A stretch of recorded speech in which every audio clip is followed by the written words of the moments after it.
저는 부모님을 배신했습니다. 27년간 받은 사랑을 3년 만에 다 무시해버렸죠.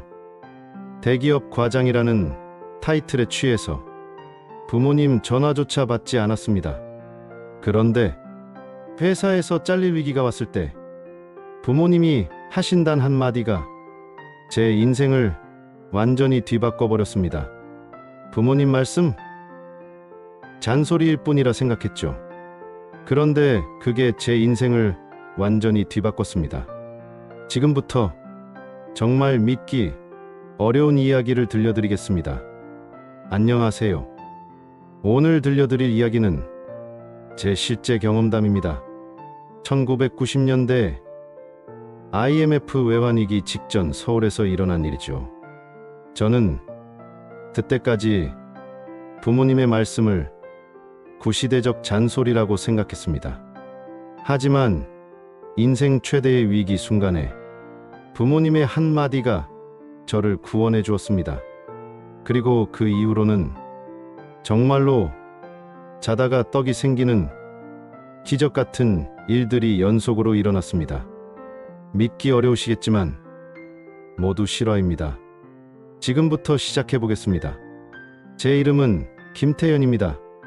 1993년 당시 저는 27세 삼성그룹 계열사 과장이었습니다. 강남구 압구정동 오피스텔에 혼자 살며 BMW를 몰고 다니는 그 시대 최고 스펙의 엘리트였죠. 태연아, 요즘 어떻게 지내니? 어머니의 전화가 왔습니다. 하지만 저는 귀찮다는 표정으로 대답했죠. 엄마, 바빠. 나중에 다시 전화할게. 아들아, 밥은 제대로 먹고 다니니? 몸은 괜찮고? 응, 괜찮아. 끊을게. 뚝. 저는 어머니의 말을 끝까지 듣지도 않고 전화를 끊어버렸습니다. 그때 제게 부모님은 그냥 옛날 사람들이었습니다. 경상도 시골에서 농사 짓는 부모님이 서울에서 일하는 걔게 무슨 조언을 해줄 수 있겠어요? 부모님이 뭘 아시겠어? 저는 항상 이렇게 생각했습니다. 사실 제가 명문고등학교인 경기고등학교에 들어갈 수 있었던 것도, 연세대학교 경영학과에 진학할 수 있었던 것도, 그리고 지금 이 대기업에 입사할 수 있었던 것도 모두 부모님이 논을 팔아가면서까지 뒷바라지해 주신 덕분이었습니다. 하지만 저는 그 사실을 잊고 있었죠. 아니, 잊은 척하고 있었습니다. 내가 머리가 좋고 능력이 있어서 여기까지 온 거야. 완전히 착각하고 있었던 것입니다. 1994년 봄, 저는 회사에서 중요한 프로젝트를 맡게 되었습니다. 일본 대기업과의 합작 투자건이었죠. 성공하면 대박, 실패하면 회사에 큰 손실을 끼치는 프로젝트였습니다. 태연 씨, 이번 프로젝트는 정말 중요해요. 실수하면 안 됩니다. 부장님이 당부하셨지만 저는 자신만만했습니다. 걱정 마세요. 제가 완벽하게 처리하겠습니다. 그런데 며칠 후 아버지께서 전화를 주셨습니다. 태연아, 요즘 큰일 맡았다며? 어머니가 아버지께 말씀드린 모양이었습니다. 네, 아버지. 일본 회사랑 계약하는 일이에요. 일본 사람들은 조심해야 한다. 겉으로는 웃으면서도 속으로는 다른 생각을 하거든. 아버지, 지금은 그런 시대가 아니에요. 비즈니스는 비즈니스예요. 아니다, 태연아. 아버지 말 좀 들어라.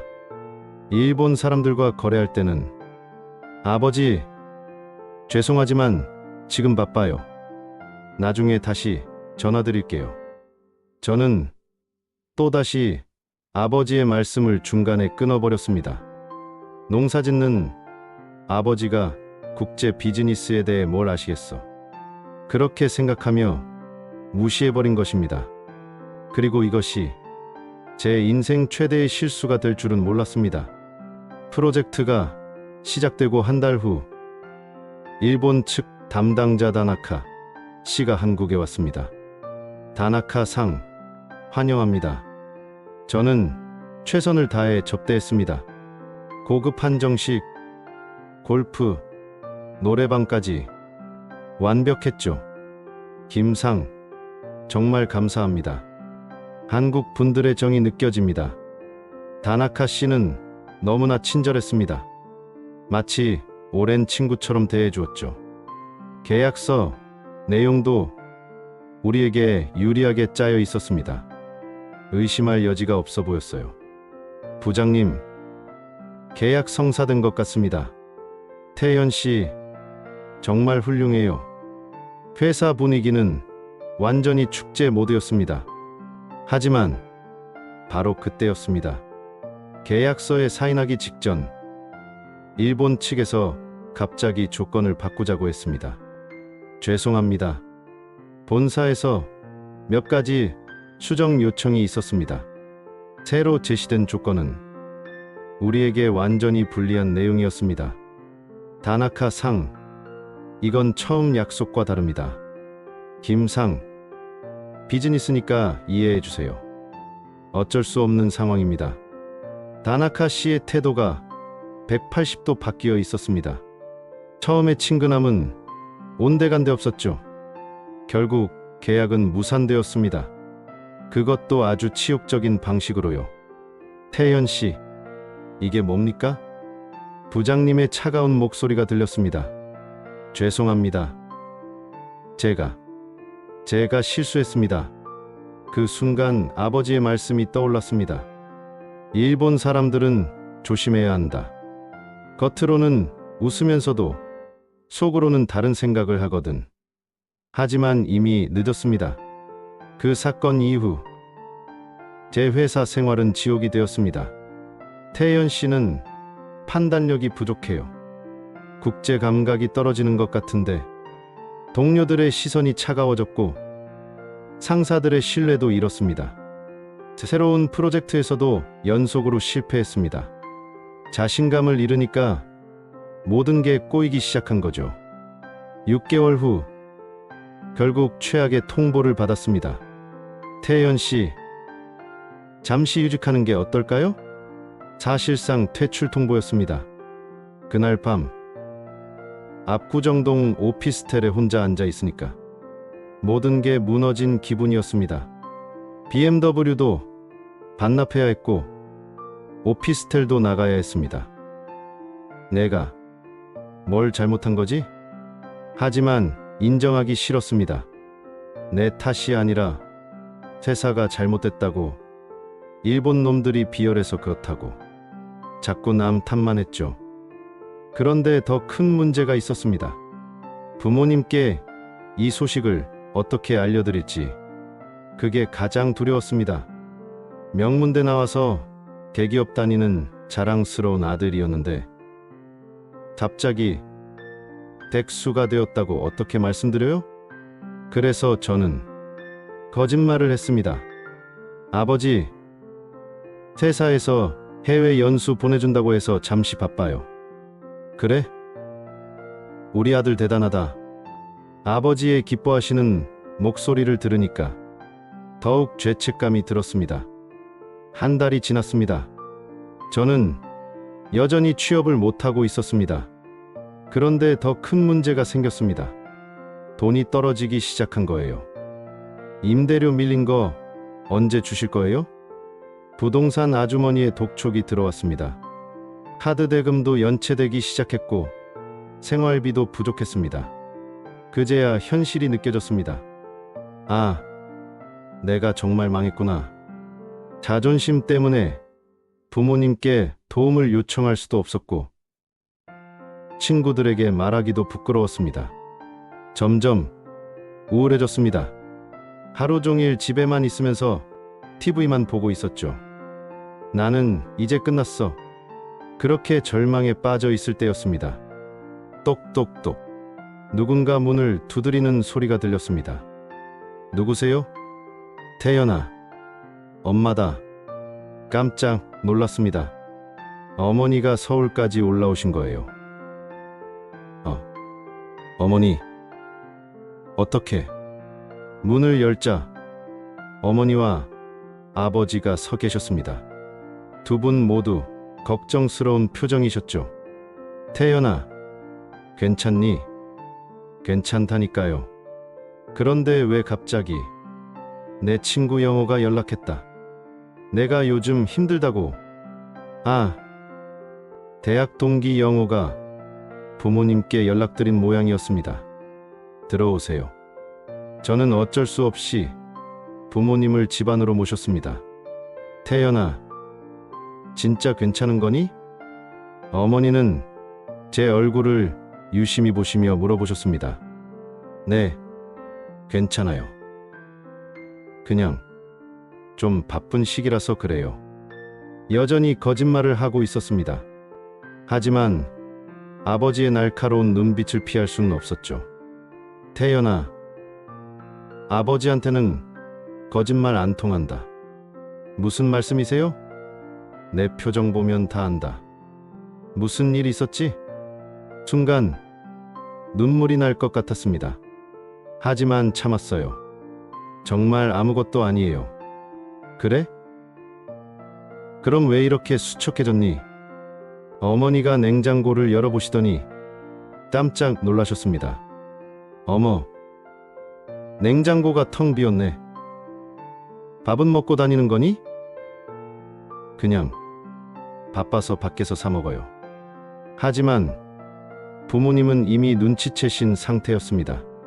태연아, 엄마한테 정말 말 안 할 거니? 어머니의 애타는 목소리에 결국 저는 무너지고 말았습니다. 엄마, 저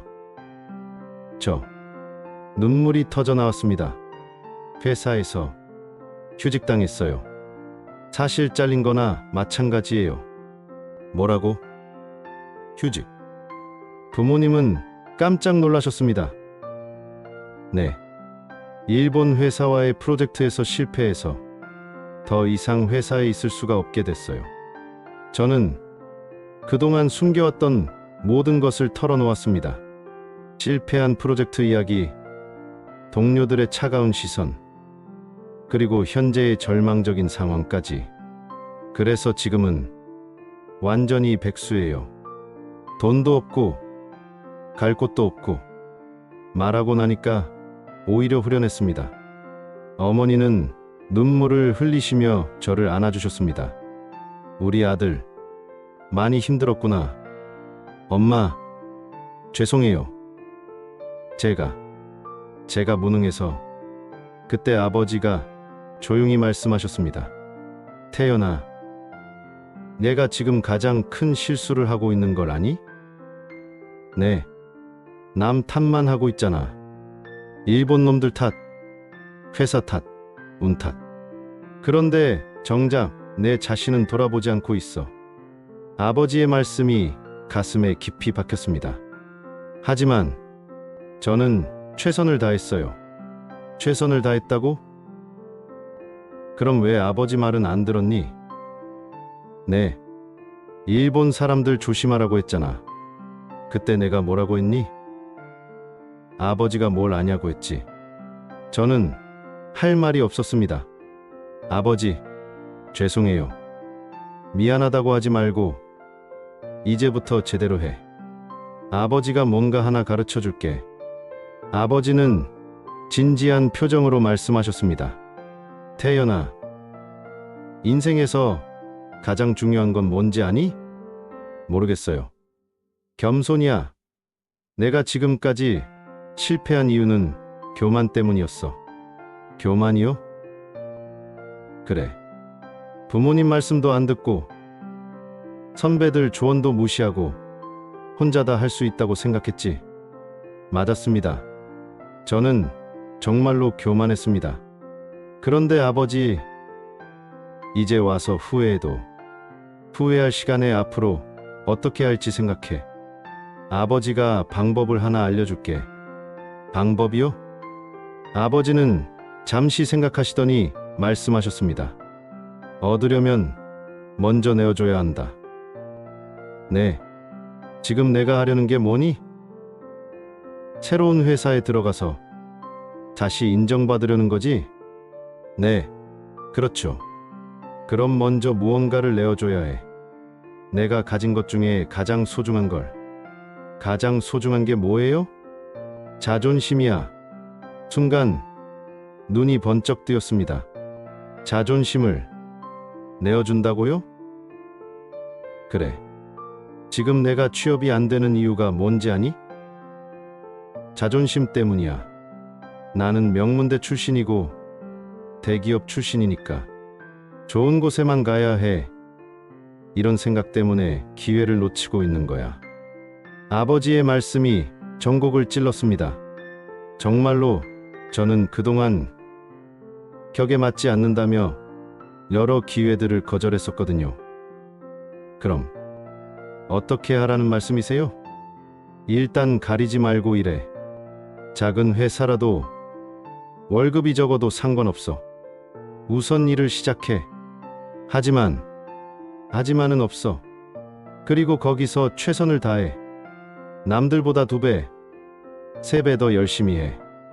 아버지는 계속 말씀하셨습니다. 그러면서 사람들한테 도움이 되는 일을 찾아서 해. 돈 받고 하는 일 말고 그냥 도움이 되는 일 말이야. 무슨 뜻이에요? 예를 들어서 누가 힘들어하면 도와주고 누가 모르는 게 있으면 가르쳐주고 그런 거야. 그런 걸 하면 뭐가 달라져요? 아버지가 미소를 지으시며 말씀하셨습니다. 신기한 일이 일어날 거야. 내가 남한테 도움을 주면 언젠가는 더 큰 도움이 내게 돌아와. 그 말을 듣는 순간 머릿속에 번개가 치는 것 같았습니다. 얻으려면 먼저 내어줘야 한다. 이 말이 계속 머릿속에 맴돌았습니다. 그리고 갑자기 생각이 났습니다. 아버지, 걔가 지금 당장 할 수 있는 일이 있을 것 같아요. 뭔데? 대학 후배가 하나 있는데 작은 무역회사를 차렸거든요. 그런데 일본 거래처를 찾고 있다고 했어요. 그래서 제가 그 프로젝트에서 실패하긴 했지만 일본 비즈니스에 대해서는 나름대로 경험이 있잖아요. 그걸 도와줄 수 있을 것 같아요. 아버지가 고개를 끄덕이셨습니다. 좋은 생각이야. 당장 연락해봐. 다음 날 저는 대학 후배 민수에게 전화를 걸었습니다. 형, 오랜만이에요. 민수야, 미안해. 그동안 연락 못해서. 괜찮아요. 그런데 무슨 일이세요? 내가 일본 거래처 찾고 있다고 했지? 내가 도와줄 수 있을 것 같아. 정말요? 형이 도와주시면 정말 좋죠. 민수는 정말 기뻐했습니다. 대신 조건이 있어. 네. 말씀하세요. 돈은 안 받을게. 대신 성공하면 그때 생각해보자. 형, 그런 건 안 되죠. 일하시는데 어떻게? 괜찮아. 일단 성공시키는 게 먼저야. 이렇게 해서 저는 민수의 회사에서 일하기 시작했습니다. 월급은 제가 대기업에서 받던 것의 3분의 1도 안 됐지만 상관없었습니다. 아버지 말씀대로 자존심을 내어준 것이죠. 그리고 정말로 최선을 다했습니다. 이전 경험을 바탕으로 일본 기업들에 대한 자료를 정리하고 접촉 방법을 연구했습니다. 특히 아버지가 하신 말씀을 기억하며 조심스럽게 접근했죠. 일본 사람들은 겉으로는 웃으면서도 속으로는 다른 생각을 한다. 이번에는 그들의 진짜 의도를 파악하려고 노력했습니다. 한 달 후, 기적 같은 일이 일어났습니다. 일본의 중견 기업에서 연락이 왔습니다. 우리 회사의 제품에 관심이 있다는 거였어요. 민수야, 이번에는 신중하게 하자. 네, 형. 저는 이전의 실패 경험을 바탕으로 철저하게 준비했습니다. 계약서, 조항 하나하나를 꼼꼼히 검토하고 일본 측의 진짜 의도를 파악하려고 노력했죠. 그리고 아버지께 상황을 보고드렸습니다. 아버지, 이런 조건인데 어떻게 생각하세요? 너무 좋은 조건이네. 뭔가 숨은 의도가 있을 거야. 그렇죠? 저도 그런 느낌이 들어요. 계약서 말고 다른 곳에서 불리한 조건을 요구해 올 거야. 미리 대비해도. 과연 아버지 말씀이 맞았습니다. 계약 직전에 일본 측에서 배송 조건을 갑자기 바꾸자고 했어요. 우리에게 불리한 조건으로요. 하지만 이번에는 대비가 되어 있었습니다. 죄송하지만 그 조건은 처음 약속과 다릅니다. 원래 약속대로 하셔야죠. 하지만 비즈니스는 신뢰가 기본입니다. 약속을 바꾸시면 앞으로 거래하기 어렵겠네요. 단호하게 대응하자 일본 측에서 물러났습니다. 결국 계약이 성사되었고 민수의 회사는 큰 수익을 올렸습니다. 형, 정말 고마워요. 이 정도 성과가 나올 줄은 몰랐어요. 민수는 정말 기뻐했습니다. 그리고 약속대로 저에게도 상당한 보상을 해주었죠.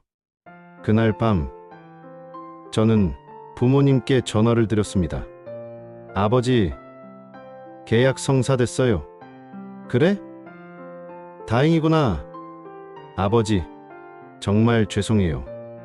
갑자기 왜 그러니? 그동안 아버지 말씀을 무시하고 교만하게 굴어서요. 아, 그런 거. 아버지 말씀대로 하니까 정말 일이 잘 풀리네요. 그 주말 저는 고향에 내려갔습니다. 그리고 부모님 앞에서 무릎을 꿇었습니다. 아버지, 어머니, 정말 죄송합니다. 어머, 태연아, 무슨 짓이야? 어머니가 깜짝 놀라셨습니다. 그동안 제가 너무 교만했어요. 부모님의 사랑과 희생을 당연하게 여기고 말씀도 무시하고 눈물이 주체할 수 없이 흘러내렸습니다. 27년 동안 저를 키워주시고 뒷바라지해 주신 은혜를 3년 만에 다 배신했어요. 태연아, 일어나거라. 부모가 자식 키우는 게 당연한 거야. 아버지가 저를 일으켜 세우시며 말씀하셨습니다. 아니에요. 아버지, 당연한 게 아니에요. 부모님이 논까지 팔아가며 저를 공부시켜 주신 건데 그것도 다 알고 있었니? 네. 알고 있었는데도 모른 척 했어요. 제가 능력이 있어서 여기까지 온 줄 알았어요. 아버지는 제 어깨를 토닥이며 말씀하셨습니다. 됐다. 이제 알았으면 앞으로 잘하면 되는 거야.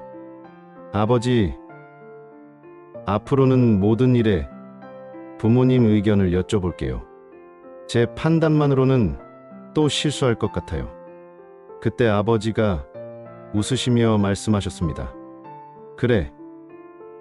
부모 말을 잘 들어야 복을 받는다고 했거든. 그 후로 저는 정말로 중요한 일마다 부모님께 의견을 여쭤봤습니다. 한 달 후, 큰 결정을 해야 할 일이 생겼습니다. 민수가 사업을 확장하자고 제안한 거예요. 형, 이 정도 성과가 나왔으니까 회사를 키워보면 어떨까요? 어떻게? 직원도 늘리고 사무실도 넓히고 그리고 형도 정식으로 우리 회사 임원으로 들어오세요. 좋은 제안이었습니다. 하지만 저는 바로 결정하지 않았어요. 민수야, 며칠 생각해 볼게. 그날 저녁 부모님께 전화드렸습니다. 아버지, 상의 드릴 일이 있어요. 상황을 자세히 설명해 드렸습니다. 좋은 기회인 것 같은데? 저도 그렇게 생각해요. 그런데 혹시 조심해야 할 점이 있을까요? 아버지가 잠시 생각하시더니 말씀하셨습니다. 태연아, 사업 확장할 때 가장 중요한 게 뭔지 아니? 모르겠어요. 자금이야. 돈이 모자라면 망하는 거야. 그럼 어떻게 해야 해요? 확장하되 천천히 해. 한 번에 다 하려고 하지 말고 단계별로 해. 아, 그렇게 하면 위험을 줄일 수 있겠네요. 그래. 그리고 또 하나. 계약서는 반드시 법무팀에서 검토받아. 나중에 문제 생기면 큰일이야. 아버지의 조언을 민수에게 전했습니다. 형 말씀이 맞네요. 저도 너무 성급했던 것 같아요. 결국 우리는 단계적으로 확장하기로 했습니다. 그리고 법무팀에서 계약서를 검토받았는데 정말로 문제가 있는 조항들이 발견되었어요. 와, 형 아버지 정말 대단하시네요. 이런 것까지 미리 생각하시다니. 민수도 감탄했습니다. 사업 확장은 성공적이었습니다. 위험을 최소화하면서 차근차근 진행했더니 안정적으로 성장할 수 있었죠. 6개월 후 저에게 또 다른 고민이 생겼습니다. 연애 문제였어요. 회사에서 만난 여자 동료 미영 씨가 있었는데 서로 호감을 가지고 있었거든요. 태연 씨, 오늘 시간 있으세요? 네, 있어요. 그럼 저녁이나 같이 드실래요? 좋았습니다. 하지만 이번에도 부모님께 말씀드리고 싶었어요. 어머니, 제가 좋아하는 여자가 생겼어요. 어머, 정말? 어떤 분인데? 미영 씨에 대해 자세히 설명해 드렸습니다. 똑똑하고 예쁘고 성격도 좋아요. 그래? 그런데 그분 집안은 어떠니? 집안이요? 응. 부모님이 어떤 분들이시고 형제는 몇 명이고. 아, 그런 건 아직 잘 모르겠어요. 어머니가 진지하게 말씀하셨습니다. 태연아, 연애할 때는 그 사람만 보면 안 돼. 가정 환경도 중요해. 왜요? 결혼은 개인과 개인이 하는 게 아니라 가족과 가족이 하는 거거든. 가치관이 안 맞으면 나중에 힘들어. 그럼 어떻게 해야 해요? 일단 그분을 우리 집에 한번 데려와 봐. 그리고 너도 그분 부모님을 뵈어야 해. 어머니의 조언에 따라 저는 미영 씨와 천천히 알아가기 시작했습니다. 몇 번 만나면서 서로에 대해 더 깊이 알게 되었고 정말로 좋은 사람이라는 확신이 들었어요. 그래서 미영 씨를 고향에 데려갔습니다. 어머니, 미영 씨예요. 어머나, 정말 예쁘네. 어머니는 미영 씨를 정말 좋아하셨습니다. 그리고 며칠 후에는 제가 미영 씨 부모님을 뵈었어요. 안녕하세요. 미영 씨 아버님. 오, 태연 씨. 반갑습니다. 미영 씨 부모님도 정말 좋은 분들이셨습니다. 가치관도 우리 가족과 비슷했고요. 어머니, 미영 씨 가족 어떠세요? 정말 좋은 분들이야. 너희 잘 어울릴 것 같아. 어머니의 승인을 받고 나니까 더욱 확신이 들었습니다. 1년이 지났습니다. 민수의 회사는 크게 성장했고 저도 정식 임원이 되었습니다. 그런데 어느 날 예상치 못한 제안을 받았습니다. 이전에 다니던 대기업에서 복귀 제의가 온 거예요. 태연 씨, 다시 돌아오실 생각 없으세요? 인사팀 부장님이 직접 연락을 주셨습니다. 회사에서도 태연 씨의 능력을 다시 평가하고 있어요. 이번에는 더 좋은 조건으로 모시고 싶습니다. 정말 놀라운 제의였습니다. 연봉도 이전보다 30% 인상된 조건이었어요. 하지만 민수와의 의리도 있었고 현재 회사에서도 잘하고 있었습니다. 고민이 되었어요. 역시 부모님께 상의드렸습니다. 아버지, 이런 상황인데 어떻게 하는 게 좋을까요? 어려운 문제네. 저는 솔직히 대기업으로 가고 싶은 마음도 있어요. 더 안정적이고 연봉도 높고, 그렇지, 자연스러운 마음이야. 하지만 민수한테는 미안하고. 아버지가 잠시 생각하시더니 말씀하셨습니다. 태연아, 가장 중요한 건 무엇인지 생각해봐. 무엇이요? 신이야, 민수가 내가 어려울 때 도와줬잖아. 그리고 지금까지 함께 회사를 키워왔고. 네, 그렇죠. 그럼 민수와 먼저 상의해봐. 솔직하게 이야기하고 민수가 어떻게 생각하는지 들어봐. 만약 민수가 가라고 하면요? 그럼 가면 되고, 붙잡으면 남으면 돼. 하지만 어떤 결정을 하든 후회하지 마라. 아버지의 조언에 따라 민수와 솔직하게 이야기했습니다.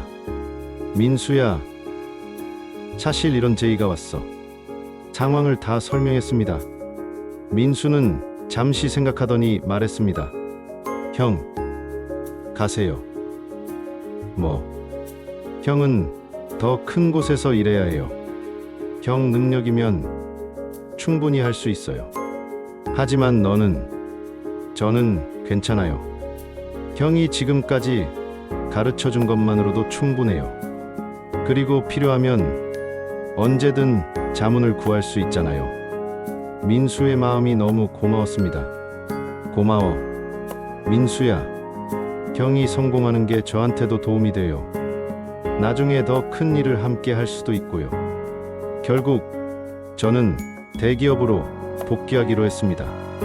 대기업으로 복귀한 첫날 모든 게 달라 보였습니다. 태연 씨, 환영합니다. 동료들도 저를 다르게 대했어요. 이전과는 완전히 다른 분위기였죠. 태연 씨가 중소기업에서 쌓은 경험이 우리에게 정말 도움이 될 것 같아요. 일본 거래처 관리 경험도 많으시고, 이번에는 과장이 아닌 차장으로 복귀했습니다. 실질적인 승진이었죠. 새로운 프로젝트도 맡게 되었습니다. 동남아시아 진출 프로젝트였어요. 태연 차장님, 이번 프로젝트도 부탁드립니다. 걱정 마세요. 최선을 다하겠습니다. 하지만 이번에는 달랐습니다. 혼자 결정하지 않았어요. 중요한 결정마다 부모님께 상의드렸습니다. 아버지, 태국 진출 관련해서 이런 제안이 왔는데요. 태국, 좋은 시장이지. 그런데 현지 파트너는 어떤 회사야? 이런 회사인데요. 너무 성급하게 결정하지 마라. 현지에 직접 가서 확인해보고 결정해. 아버지의 조언에 따라 태국에 직접 출장을 갔습니다. 현지에서 확인해보니 정말로 신중하게 접근해야 할 문제들이 많았어요. 역시 아버지 말씀이 맞네. 철저히 준비해서 프로젝트를 진행했더니 대성공을 거두었습니다. 회사에서도 제 능력을 높이 평가했죠. 태연 차장은 정말 신중하면서도 정확해. 국제적 감각이 뛰어나. 6개월 만에 또 승진 제의가 왔습니다. 회사에서 승승장구하는 동안 이영 씨와의 관계도 깊어졌습니다. 사귄 지 1년 반이 되었을 때 결혼을 결심했습니다. 미영 씨, 우리 결혼해요. 정말요? 네. 부모님들도 모두 찬성하시고 미영 씨도 기뻐했습니다. 좋아요. 결혼 준비를 하면서도 부모님의 조언을 많이 들었습니다. 태연아, 결혼식은 너무 화려하게 하지 마라. 왜요? 허례허식보다는 실속 있게 해야 해. 그 돈으로 신혼집 마련하는 게 낫지. 아, 그렇네요. 그리고 신혼여행도 너무 비싼 곳까지 말고 의미 있는 곳으로 가라.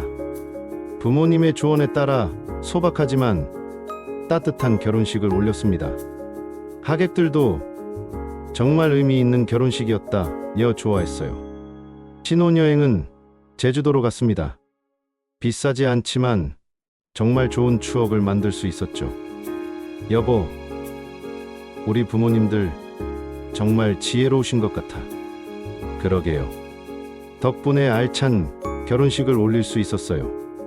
결혼 후에도 부모님들과 자주 연락을 드렸습니다.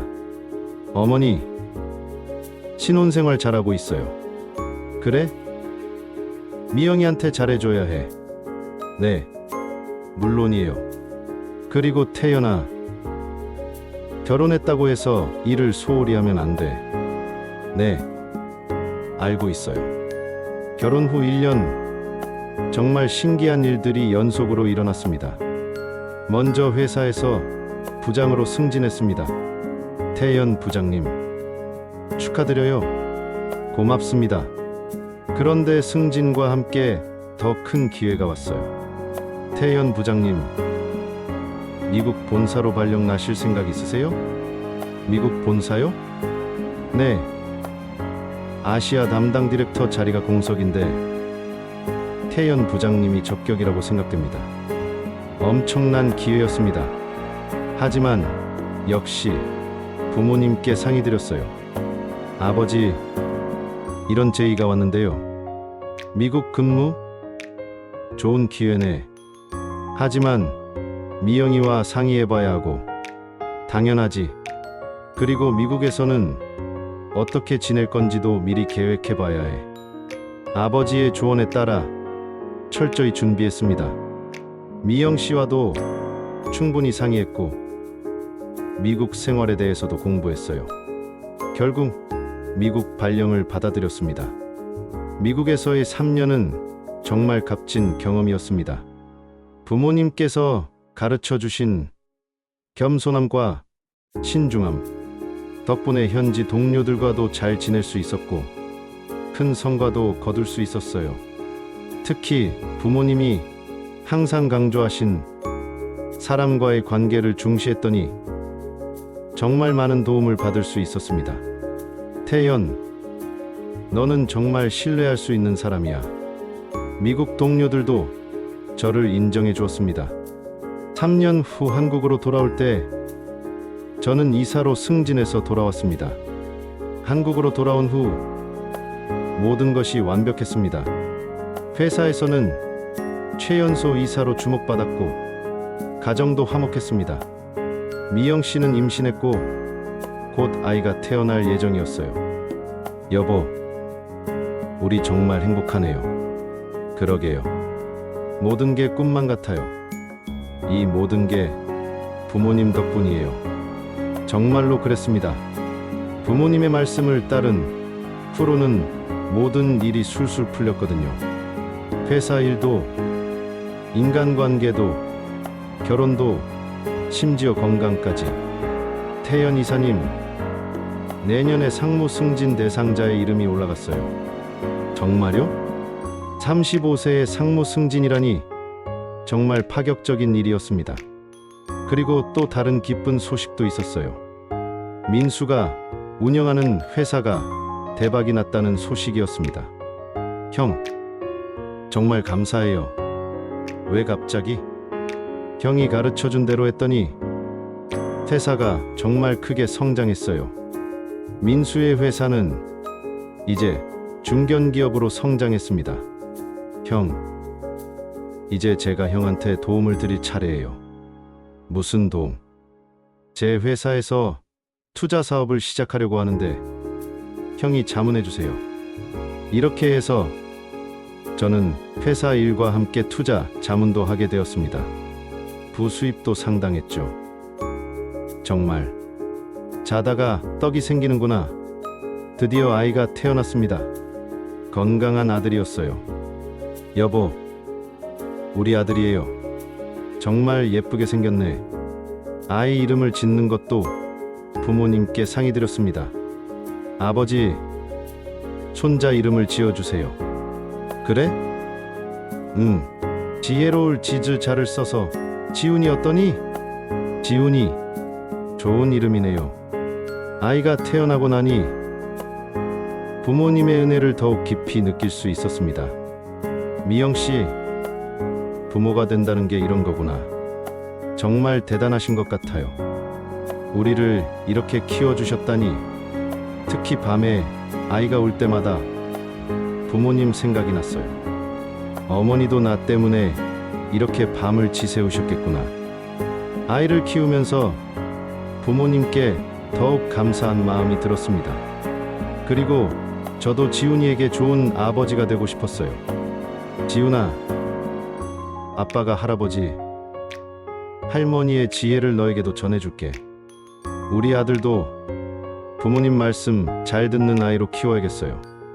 미영 씨도 같은 생각이었습니다. 2년 후, 저는 정말로 상무로 승진했습니다. 37세 최연소 상무였죠. 태연 상무님, 축하드립니다. 회사 전체가 축하 분위기였습니다.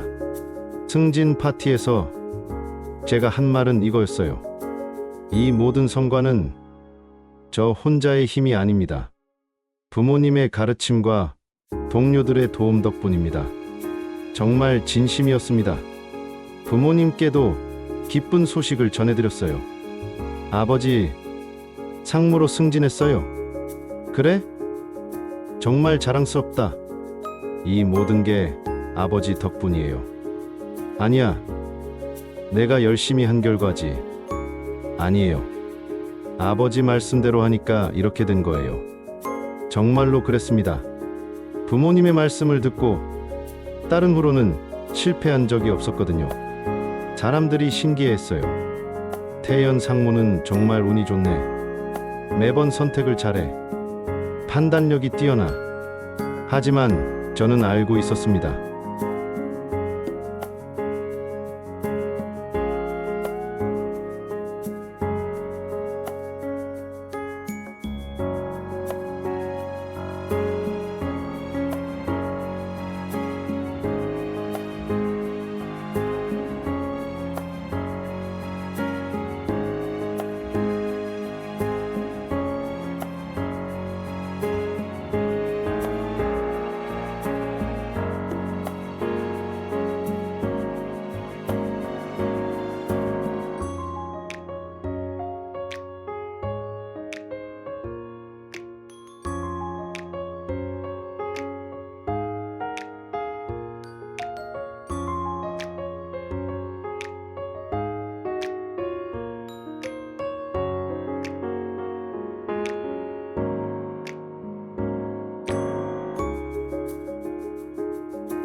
혼자서는 아무것도 못하거든. 부모님의 조언을 가슴 깊이 새겼습니다.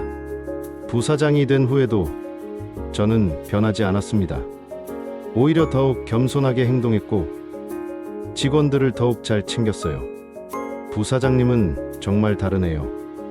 높은 자리에 올라가도 전혀 변하지 않으셔.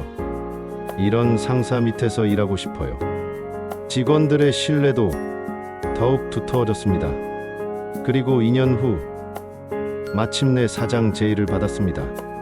47세, 저는 대기업의 사장이 되었습니다. 축하드립니다, 사장님.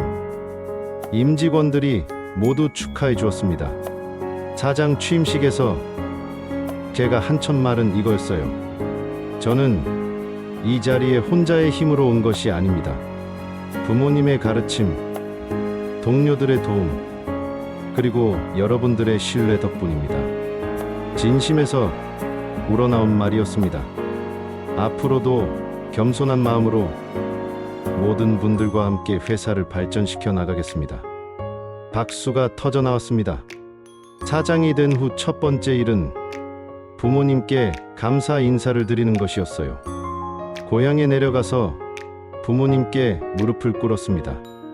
아버지, 어머니, 정말 감사합니다. 또 왜 이러니? 제가 사장이 될 수 있었던 건 부모님 덕분이에요. 우리가 뭘 했다고? 27년 전 그날 아버지가 하신 말씀. 얻으려면 먼저 내어줘야 한다는 그 말씀이 제 인생을 바꿔주셨어요. 부모님은 감동하셨습니다. 우리 아들이 이렇게 훌륭하게 자라서 정말 자랑스럽다. 이제부터도 부모님 말씀 잘 들을게요. 사장이 되었다고 해서 교만하지 않겠어요. 현재 저는 50세입니다. 회사는 업계 1위로 성장했고 가정은 그 어느 때보다 화목합니다. 지훈이는 이제 고등학생이 되었어요. 성적도 우수하고 인품도 훌륭합니다. 아빠, 저는 아빠처럼 되고 싶어요. 아빠처럼? 네. 부모님 말씀 잘 듣고 겸손하고 성공한 사람이요. 정말 기특했습니다. 딸 지은이도 초등학교에서 모범생으로 유명해요. 지은이는 정말 예의 바르고 착해요. 선생님들의 칭찬을 들을 때마다 뿌듯합니다. 미영 씨와의 결혼 생활도 20년째 변함없이 행복합니다. 여보, 우리 정말 복 많이 받은 것 같아요. 정말 그래요. 이 모든 게 부모님 덕분이에요. 부모님께서도 건강하게 지내고 계십니다. 이제 70대 후반이시지만 여전히 지혜로우세요. 아버지, 퇴사 경영하면서 어려운 일이 있으면 여전히 말씀드려도 될까요? 당연하지. 언제든 연락해. 지금도 중요한 결정을 할 때는 부모님께 상의드립니다. 그리고 신기하게도 부모님 말씀대로 하면 여전히 일이 잘 풀려요. 돌이켜보면 정말 신기한 인생이었습니다. 27년 전 퇴사해서 휴직당하고 절망에 빠져있던 제가 오늘날 대기업의 사장이 되어 있다니요. 그것도 모든 과정에서 큰 어려움 없이 정말로 자다가 떡이 생기듯 순탄하게 말이에요. 사람들이 물어봅니다. 사장님은 어떻게 그렇게 매번 성공할 수 있었나요? 특별한 비결이 있나요? 제 대답은 항상 똑같습니다. 부모님 말씀을 잘 들었을 뿐입니다. 처음에는 사람들이 농담으로 생각해요. 하지만 제 이야기를 자세히 들어보면 모두들 놀랍니다. 정말 부모님 말씀대로만 했는데 이렇게 되었다고요? 네, 정말입니다. 사실 저도 처음에는 믿기 어려웠어요. 하지만 수십 번 경험해보니까 이제는 확신합니다. 부모님의 말씀에는 정말로 특별한 힘이 있다는 것을. 그것은 단순한 잔소리가 아니라 수십 년간 인생을 살아오시면서 쌓으신 지혜라는 것을. 그리고 그 지혜는 돈으로도 살 수 없는 세상에서 가장 귀중한 보물이라는 것을. 여러분, 이 이야기를 들으시면서 어떤 생각이 드셨나요? 혹시 부모님의 말씀을 구시대적 잔소리라고 생각하고 계시지는 않나요? 혹시 내가 더 잘한다는 교만한 마음을 가지고 계시지는 않나요? 저는 27년 전 그런 마음으로 살다가 인생 최대의 실패를 경험했습니다. 하지만 그 실패가 있었기에 부모님의 진짜 가치를 깨달을 수 있었어요. 부모님은 우리보다 2030년을 더 살아오신 분들입니다. 그 세월 동안 수많은 시행착오를 겪으시고 무수히 많은 경험을 쌓으셨어요. 그런 분들의 조언을 무시한다는 것은 정말 어리석은 일이죠. 물론 시대가 바뀌었고 환경도 달라졌습니다. 하지만 사람의 본질, 인생의 원리는 변하지 않아요. 겸손함, 신중함, 인간관계의 중요성, 신뢰, 이런 가치들은 언제나 통하는 진리입니다. 그리고 이런 것들을 가장 잘 가르쳐 주실 수 있는 분들이 바로 부모님이에요. 오늘 이 이야기를 들으신 후에는 한 번쯤 부모님께 안부 전화를 드려보세요. 그리고 요즘 고민이 있다면 부모님께 상의해 보세요. 분명히 좋은 조언을 해주실 거예요. 저처럼 자다가 떡이 생기는 기적을 경험하실 수도 있습니다. 부모님 말씀 잔소리일 뿐이라고 생각하셨나요? 아닙니다. 그것은 여러분의 인생을 완전히 뒤바꿀 수 있는 보물입니다.